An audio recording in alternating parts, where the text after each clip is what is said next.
नमस्कार, जय जोहार। छत्तीसगढ़ न्यूज में आपका बहुत बहुत स्वागत है। चलिए देखते हैं आज की 25 फटाफट काम की और महत्वपूर्ण बड़ी खबरों को। पर इससे पहले आप वीडियो को कहां से देख रही हैं, कमेंट में बताना बिल्कुल ना भूलें। अब छत्तीसगढ़ में 5 रुपए में मिलेगा श्रमिकों को भरपेट भोजन, बच्चों को मिलेगी अच्छी शिक्षा।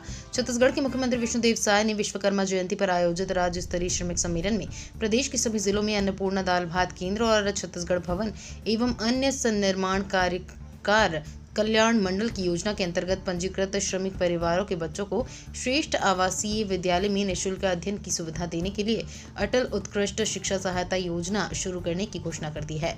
इसके साथ ही सीएम ने 57,000 से अधिक पंजीकृत परिवारों को विभिन्न योजनाओं के अंतर्गत 49.43 करोड़ रुपए की राशि उनके बैंक अकाउंट में ट्रांसफर की। छत्तीसगढ़ में किसानों को मिला अल्पकालीन कृषि ऋण, सीएम साय ने जारी किया निर्देश। मुख्यमंत्री विष्णुदेव साय के निर्देश पर राज्य के अधिक से अधिक किसानों को अल्पकालीन कृषि ऋण वितरण किया जा रहा है। प्रदेश में किसानों को अब तक राज्य सहकारी बैंकों के द्वारा 2058 सहकारी समितियों के माध्यम से लगभग 6,606 करोड़ रुपए का अल्पकालीन ब्याज मुक्त कृषि ऋण वितरण किया गया है। इस वर्ष राज्य सरकार द्वारा किसानों को 7,300 करोड़ रुपए ऋण वितरण का लक्ष्य रखा गया है। छत्तीसगढ़ के किसानों को मिला 6,606 करोड़ का अल्पकालीन कृषि ऋण। मुख्यमंत्री विष्णुदेव साय के निर्देश पर राज्य के अधिक से अधिक किसानों को अल्पकालीन कृषि ऋण वितरण किया जा रहा है। प्रदेश में किसानों को अब तक राज्य सहकारी बैंकों के द्वारा 2058 सहकारी समितियों के माध्यम से लगभग 6,606 करोड़ रुपए के अल्पकालीन ब्याज मुक्त कृषि ऋण वितरण किया गया है। किसानों को उनके मांग और रकबे के अनुरूप अल्पकालीन कृषि ऋण प्रदान किया जा रहा है, जबकि पिछले वर्ष की स्थिति में 6,544 करोड़ रुपए के अल्पकालीन कृषि ऋण वितरित किए गए थे। प्रदेश में किसानों को अब तक राज्य सहकारी बैंकों के द्वारा 2058 सहकारी समितियों के माध्यम से लगभग 6,606 करोड़ रुपए का अल्पकालीन ब्याज मुक्त कृषि ऋण वितरण किया गया है। छत्तीसगढ़ के छटेंगी लाल आतंक की धुंध, बस्तर के 93 गांव को सोलर सिस्टम से जगमगाने की तैयारी। छत्तीसगढ़ में बस्तर से लाल आतंक की धुंध को मिटाने सरकार ने बड़ा प्लान तैयार किया है। इसके तहत बस्तर के नक्सल प्रभावित 93 गांवों को शामिल किया गया है। मुख्यमंत्री विष्णुदेव साय सरकार की नियत नीलानार योजना के तहत नक्सल प्रभावित क्षेत्रों में सोलर सिस्टम से सिंचाई, पेयजल और विद्युतीकरण की सेवाएं दी जाएंगी।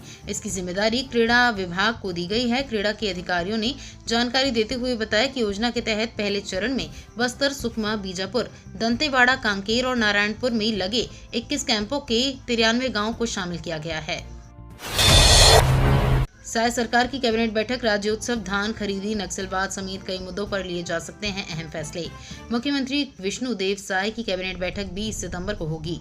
सीएम साय की अध्यक्षता में ये बैठक सुबह 11:30 बजे नया रायपुर महानदी भवन मंत्रालय में होगी। साय कैबिनेट की बैठक के लिए मुख्य सचिव अमिताभ जैन ने सभी विभाग सचिवों से कैबिनेट में मंजूरी योग्य प्रस्ताव समय पर प्रस्तुत करने के निर्देश दिए हैं। बताया जा रहा है कि 20 सितंबर को होने वाली साय कैबिनेट की बैठक में राज्योत्सव आयोजन, धान खरीदी की शुरुआत, नई औद्योगिक नीति और नक्सलवाद खत्म करने के लिए पुनर्वास नीति समेत कई महत्वपूर्ण निर्णय लिए जाने का फैसला लिया जा सकता है। 20 सितंबर से नियमित चलेंगी दुर्ग विशाखापट्टनम दुर्ग वंदे भारत रिजर्वेशन बुकिंग शुरू। प्रधानमंत्री नरेंद्र मोदी ने सोमवार को रायपुर विशाखापट्टनम वंदे भारत स्पेशल एक्सप्रेस को रायपुर स्टेशन से वीडियो कॉन्फ्रेंसिंग के माध्यम से हरी झंडी दिखाकर शुभारंभ किया था। 20 सितंबर से इसका नियमित परिचालन होगा। ट्रेन सप्ताह में 6 दिन गुरुवार को छोड़कर दोनों छोर से संचालित की जाएगी। इस खंड पर चलने वाली अन्य ट्रेनें दुर्ग से विशाखापट्टनम के बीच की दूरी को लगभग 11 घंटे में तय करती है। दुर्ग विशाखापट्टनम वंदे भारत दुर्ग व विशाखापट्टनम के बीच की दूरी को 8 घंटे में तय करेगी, जिससे लगभग 3 घंटे समय की बचत होगी। स्कूली बच्चों को फ्री में मिलने वाली किताबें कबाड़ में मिली। छत्तीसगढ़ में स्कूल की किताबों का मामला गर्मा गया है। पूर्व कांग्रेस विधायक विकास उपाध्याय ने आरोप लगाया है कि राज्य के सरकारी स्कूलों के लिए छपी किताबें रायपुर के एक कबाड़खाने में पड़ी हुई हैं। मामला सामने आने के बाद राज्य सरकार ने जांच के आदेश दिए हैं। विकास उपाध्याय ने बताया कि ये किताबें सर्व शिक्षा अभियान और छत्तीसगढ़ टेक्स्ट बुक कॉरपोरेशन के माध्यम से छापी गई थी। इन किताबों को कक्षा 1 से 10वीं तक के सरकारी स्कूलों के बच्चों में मुफ्त में बांटा जाना था। उपाध्याय ने इसे किताब घोटाला करार देते हुए कहा कि एक तरफ छत्तीसगढ़ में बच्चे पढ़ाई के लिए संघर्ष कर रहे हैं, वहीं उनके लिए बनी किताबें कौड़ियों के भाव कबाड़ में बेची जा रही हैं। स्मार्ट मीटर को लेकर नया नियम। प्रीपेड बिजली व्यवस्था शुरू करने के लिए उपभोक्ताओं के घरों में स्मार्ट मीटर लगाए जा रहे हैं। 2 महीने में 8,000 घरों में मीटर लग चुके हैं, जिनका बिजली का बिल बकाया है। उन्हें समय दिया जाएगा। भुगतान के बाद उन्हें स्मार्ट प्रीपेड मीटर से बिजली मिलेगी। जिले में 2,25,000 घरों में स्मार्ट मीटर लगाने का लक्ष्य है। अभी तक पहले चरण में शहरी क्षेत्रों में मीटर लगाए जा रहे हैं, बाद गाँव में लगाए जाएंगे। जिला मुख्यालय में सर्वाधिक मीटर लगाए गए हैं। जुलाई में इसकी शुरुआत हुई थी। बारिश के कारण स्मार्ट मीटर लगाने का काम धीमी गति से चल रहा है। 40 की बस चलाने का रास्ता साफ, केंद्र सरकार से मिली मंजूरी, आएंगी बसें। छत्तीसगढ़ के कोरबा जिले में 40 ई बसों को चलाने के लिए केंद्र सरकार से स्वीकृति मिल गई है। इसके साथ ही ई बसों के संचालन का रास्ता लगभग साफ हो गया है। कोरबा में 40 ई बसों में 20 मीडियम और 20 मिनी ई बसें शामिल हैं। केंद्र सरकार द्वारा तय एजेंसी बसों को खरीदेगी और इसका संचालन करेगी। किलोमीटर संचालन के आधार पर बसें संबंधित एजेंसी को दी जाएगी। बसें जितनी चलेंगी, एजेंसी संचालक को उतने ही पैसे सरकार की ओर से प्रदान किए जाएंगे। स्वरोजगार से जोड़ने स्व सहायता समूह की महिलाओं को दिया जाएगा ड्रोन प्रशिक्षण। नमो ड्रोन दीदी योजना अंतर्गत बलौदाबाजार जिले की स्व सहायता समूह की अधिक से अधिक महिलाओं को ड्रोन उड़ाने का प्रशिक्षण देकर स्वरोजगार से जोड़ा जाएगा। कलेक्टर दीपक सोनी ने कृषि विभाग के अधिकारियों को इस संबंध में जरूरी निर्देश दिए हैं। ड्रोन दीदी निरूपा साहू एवं ड्रोन पायलट निखिल कन्नौजे ने कलेक्टर सोनी से मुलाकात कर अपने अनुभव साझा किए। कलेक्टर ने उनके कार्यों की सराहना करते हुए उन्हें प्रेरणा स्रोत बताया। उन्होंने उर्वरक व कीटनाशक छिड़काव में ड्रोन के उपयोग को किसानों के लिए फायदेमंद कहा है और ज्यादा से ज्यादा उपयोग करने की बात कही। फ्लाइट अब 3 दिन के बजाय 7 दिन, जनता को सौगात। देश के हवाई यात्रियों को 1 अक्टूबर से अहमदाबाद के लिए रोजाना सीधी फ्लाइट की सौगात मिलने वाली है। कंपनी ने शेड्यूल जारी कर टिकटों की बुकिंग करनी अभी से शुरू कर दी है। अब तक अहमदाबाद रायपुर अहमदाबाद सेक्टर में सप्ताह में 3 दिन ही फ्लाइट का संचालन किया जाता था। बजट एयरलाइंस इंडिगो को director general of civil aviation से अहमदाबाद रायपुर अहमदाबाद सेक्टर में संचालित फ्लाइट के रोजाना संचालन की अनुमति मिल गई है। छत्तीसगढ़ में बीजेपी को फिर मिली बड़ी जीत, नगर पालिका में कांग्रेस को मिली हार। छत्तीसगढ़ विधानसभा चुनाव में बीजेपी को मिली जीत के बाद अब नगरीय निकायों में भी बीजेपी को जीत मिलनी शुरू हो गई है। छत्तीसगढ़ की खैरागढ़ नगर पालिका में अध्यक्ष का पद बीजेपी ने कांग्रेस से छीन लिया है। बुधवार को खैरागढ़ नगर पालिका अध्यक्ष पद के लिए चुनाव हुआ था, जिसमें बीजेपी की प्रत्याशी और 2 महीने पहले नियुक्त हुई कार्यवाहक अध्यक्ष गिरिजा चंद्राकर ने 8 वोट से जीत दर्ज की है। बता दें कि नगरीय निकाय चुनाव के दौरान यहां पर्ची से अध्यक्ष पद का फैसला हुआ था, जिसमें कांग्रेस को अध्यक्ष और उपाध्यक्ष के पद पर जीत मिली थी, लेकिन अब यहां भाजपा का परचम लहरा गया है। छत्तीसगढ़ कांग्रेस के 3 सह प्रभारियों को मिला बड़ा जिम्मा। छत्तीसगढ़ में कांग्रेस बीते 9 महीने में 2 बड़े चुनाव हार चुकी है। ऐसे में नगरीय निकाय चुनाव से पहले ही पार्टी को मजबूती देने की कोशिश जारी है। इसी बीच छत्तीसगढ़ कांग्रेस ने अपने 3 सह प्रभारियों S.A. संपत कुमार, जरता लैथ फलांग और विजय जांगिड़ को जिला और विधानसभावार जिम्मेदारी सौंप दी गई है। दरअसल बीते प्रदेश प्रभारी सचिन पायलट प्रदेश के दौरे पर थे। इस दौरान उन्होंने प्रभारी सचिवों को जिम्मेदारी देने की बात कही थी। वहीं इसको लेकर आदेश भी जारी कर दिया गया है। ये तीनों सह प्रभारी जमीनी फीडबैक इकट्ठा करें और वो संगठन को सौंपे। फीडबैक का असर नियुक्तियों पर भी पड़ेगा। निगम मंडल आयोग और प्राधिकरणों में नियुक्तियों का रास्ता साफ, पहली लिस्ट जल्द। विष्णुदेव सरकार गठन के 9 माह बाद आखिरकार अब निगम मंडल आयोग और प्राधिकरणों में नियुक्तियों का रास्ता साफ हो गया है। छत्तीसगढ़ में राजनीतिक नियुक्तियों का भाजपा नेताओं का इंतजार अब खत्म होने वाला है। निगम मंडल बोर्ड और आयोग में अध्यक्ष पद के लिए पार्टी पदाधिकारियों में सहमति बन गई है। बीजेपी सूत्रों के अनुसार आने वाले कुछ दिनों में लिस्ट जारी होगी। पहली लिस्ट में प्रवक्ता, पूर्व मंत्री, वरिष्ठ पदाधिकारी सहित कई नाम लगभग तय हैं। इनके अलावा संजय श्रीवास्तव और केदार गुप्ता में से किसी एक को निगम या मंडल का अध्यक्ष बनाए जाने की चर्चा जारी है।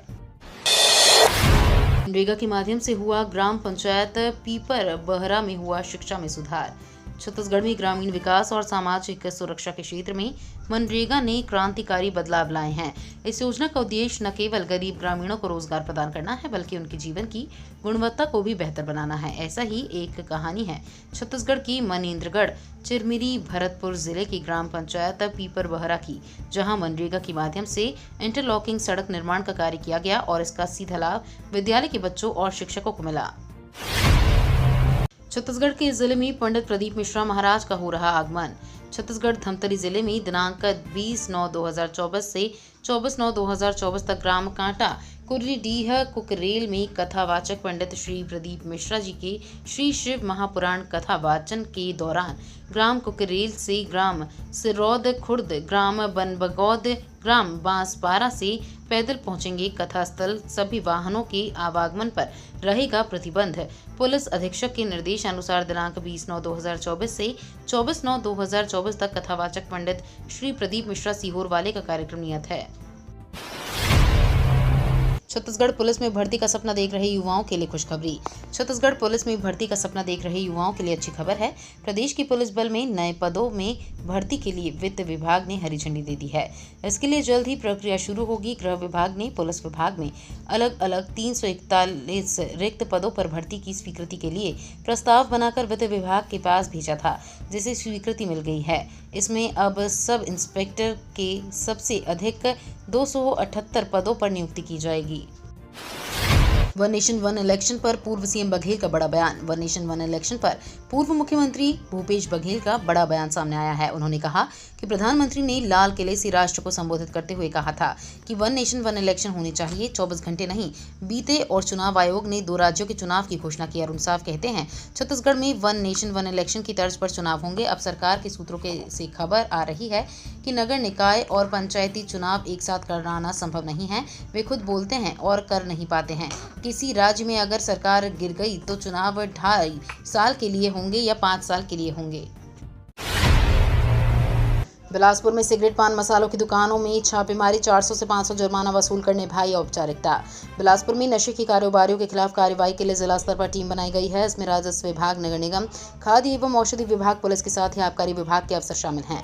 टीम ने स्कूलों के आसपास संचालित दुकानों में जांच की, जहां पान, गुटखा और सिगरेट जैसे नशे का सामान बिक रहा था।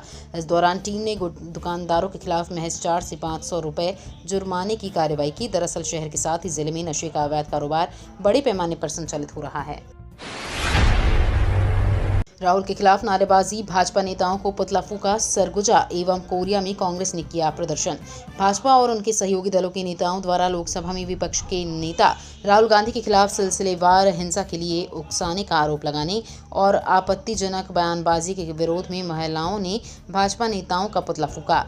कोरिया में राहुल गांधी के खिलाफ बयानबाजी के विरोध में जिला कांग्रेस कमेटी ने केंद्र सरकार का पुतला फूंका। सरगुजा की महिलाओं ने केंद्रीय मंत्री रवनीत सिंह बिट्टू, शिवसेना शिंदे गुट के संजय गायकवाड़, यूपी के मंत्री रघुराज सिंह सहित भाजपा नेताओं के पुतले को जूते से पीट कर आग के हवाले किया। पुतला जलाने को लेकर महिलाओं की पुलिसकर्मियों से हल्की झड़प भी हुई।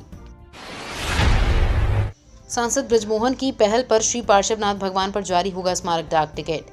भाजपा सांसद एवं पूर्व मंत्री बृजमोहन अग्रवाल के अनुरोध पर केंद्रीय संचार एवं उत्तर पूर्वी क्षेत्रीय विकास मंत्री ज्योतिरादित्य सिंधिया ने जानकारी दी है। पार्श्वनाथ भगवान के 29वें जन्मोत्सव और 28वें निर्वाणोत्सव वर्ष के अवसर पर भारत सरकार द्वारा स्मारक डाक टिकट जारी किया जाएगा। श्री सिंधिया ने सांसद बृजमोहन अग्रवाल को पत्र लिखकर जानकारी दी है कि विभाग ने उनके प्रस्ताव को स्वीकार कर लिया है और शीघ्र ही 23वें तीर्थकर श्री पार्श्वनाथ भगवान का डाक टिकट जारी किया जाएगा। राहुल गांधी को आतंकवादी कहे जाने पर सियासी बवाल, आज कांग्रेस का सभी जिला मुख्यालय में प्रदर्शन। राहुल गांधी पर आपत्तिजनक टिप्पणी के विरोध में छत्तीसगढ़ में कांग्रेस ने मोर्चा खोल दिया है। कांग्रेस सभी जिला मुख्यालय में प्रदर्शन करेगी। केंद्रीय राज्य मंत्री रवनीत बिट्टू के खिलाफ आज पूरे प्रदेश में मुख्यालय में प्रदर्शन करेंगे। आपको बता दें कि केंद्रीय मंत्री और बीजेपी नेता रवनीत सिंह बिट्टू ने कांग्रेस नेता राहुल गांधी को लेकर एक विवादित बयान दिया था। बिट्टू ने राहुल गांधी को देश का नंबर 1 आतंकी बताया था। केंद्रीय मंत्री बिट्टू ने कहा, राहुल गांधी ने सिखों को बांटने की कोशिश की है। सिख किसी पार्टी से जुड़ा नहीं है और ये चिंगारी लगाने की कोशिश है। राहुल गांधी देश के नंबर 1 टेररिस्ट हैं। पाकिस्तान को नहीं मिलेगा पानी, भारत ने भेजा नोटिस। भारत ने पाकिस्तान को 1960 में हुई सिंधु जल संधि को लेकर नोटिस दिया है। भारत का कहना है कि समझौते में बदलाव की जरूरत है। देश की जनसंख्या बढ़ गई है, खेती के तरीके बदल गए हैं और हमें पानी का इस्तेमाल ऊर्जा बनाने के लिए भी करना है। जम्मू कश्मीर में लगातार सीमा पार से आतंकवाद इस संधि के सुचारू संचालन में बाधा पहुंचा रहे हैं। इस वजह से भी इस समझौते पर फिर से विचार करने की जरूरत है। रायपुर में कपड़ा कारोबारी ठगी के हुए शिकार। ऑनलाइन पेमेंट का फर्जी मैसेज दिखाया। राजधानी के 2 कपड़ा कारोबारियों से 14,000 रुपए की ठगी हो गई। उनकी दुकान में 2 युवक कपड़ा खरीदने आए। दोनों दुकान से ठगों ने 7-7 हज़ार की टी-शर्ट और जीन्स खरीदे। आरोपियों ने ऑनलाइन पेमेंट के लिए स्कैनर मांगा और पेमेंट का फर्जी मैसेज दिखाकर चले गए। उनके जाने के बाद दोनों कारोबारी ने खाते की जांच की तो पता चला कि पेमेंट नहीं हुआ है। पुलिस ने दोनों को हिरासत में लिया है। पुलिस ने बताया कि शक्तिनगर चौक पर विष्णु साहू की कपड़े की दुकान है। 3 सितंबर को 2 युवक आए और 7,000 के कपड़े खरीदे। वन नेशन वन इलेक्शन प्रस्ताव को कैबिनेट ने किया मंजूर। वन नेशन वन इलेक्शन के प्रस्ताव को कैबिनेट की मंजूरी मिल गई है। पूर्व राष्ट्रपति रामनाथ कोविंद की रिपोर्ट को कैबिनेट ने मंजूर कर लिया है। रामनाथ कोविंद को इससे जुड़ी समिति के अध्यक्ष हैं। सरकार अब शीतकालीन सत्र में इससे संबंधित बिल लेकर आएगी। हालांकि इस बिल को पास कराने के लिए संविधान संशोधन करना पड़ेगा, जिसके लिए आधे से ज्यादा राज्यों की विधानसभा और संसद के दोनों सदनों में इसका पास होना जरूरी है। ये तो थी आज की बड़ी खबरें। अगर आपको न्यूज़ पसंद आई हो तो वीडियो को लाइक और शेयर करना बिल्कुल ना भूलें। धन्यवाद।